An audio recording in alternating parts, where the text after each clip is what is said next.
dài và em không có lối ra. Yêu anh, yêu chỉ anh thôi.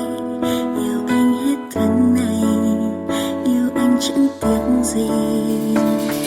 Bằng tất cả những gì em có, bằng cả yêu thương, dù dấn thân vào ngục tối.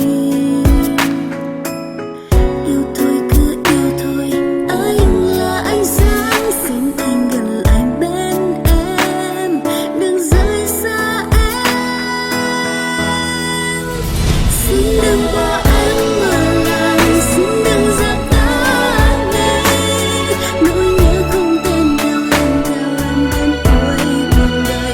Yêu là chẳng biết điều gì, yêu là chẳng tiếc chi, dù mai nắng sau cơn mưa kia em sẽ đớn đau thật nhiều, nhưng không hề hối tiếc và chẳng cần lo âu, vì trái tim em không ngờ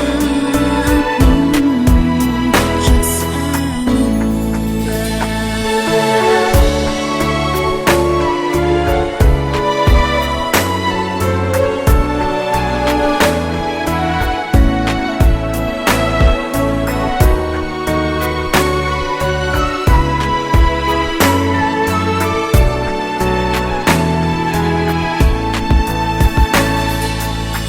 Yêu anh, yêu những giấc mơ dài thật dài và em không có lối ra. Yêu anh, yêu chỉ anh thôi. Yêu anh hết thân này, yêu anh chẳng tiếc gì.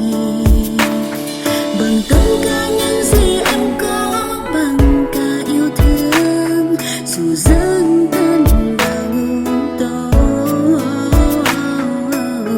Yêu thôi cứ yêu thôi, anh là ánh sáng, xin anh gần lại bên em, đừng rời xa em.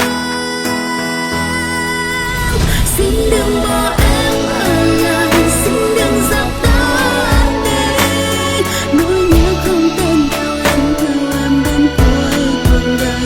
Yêu là chẳng biết điều gì, yêu là chẳng tiếc chi, dù mai nắng sau cơn mưa kia em sẽ đớn đau thật nhiều, nhưng không hề hối tiếc và chẳng cần lo âu, vì trái tim em không ai chắc sẽ ngừng đời. Xin đừng bỏ em ở lại, xin đừng dập tắt đi nỗi nhớ không tên theo em đến cuối cuộc đời. Yêu là chẳng biết điều gì, yêu là chẳng tiếc chi, dù mai nắng sau cơn mưa kia em sẽ đớn đau thật nhiều, nhưng không hề hối tiếc và chẳng cần lo âu, vì trái tim em không ai chắc sẽ ngừng đời. Vì trái tim em không ai chắc sẽ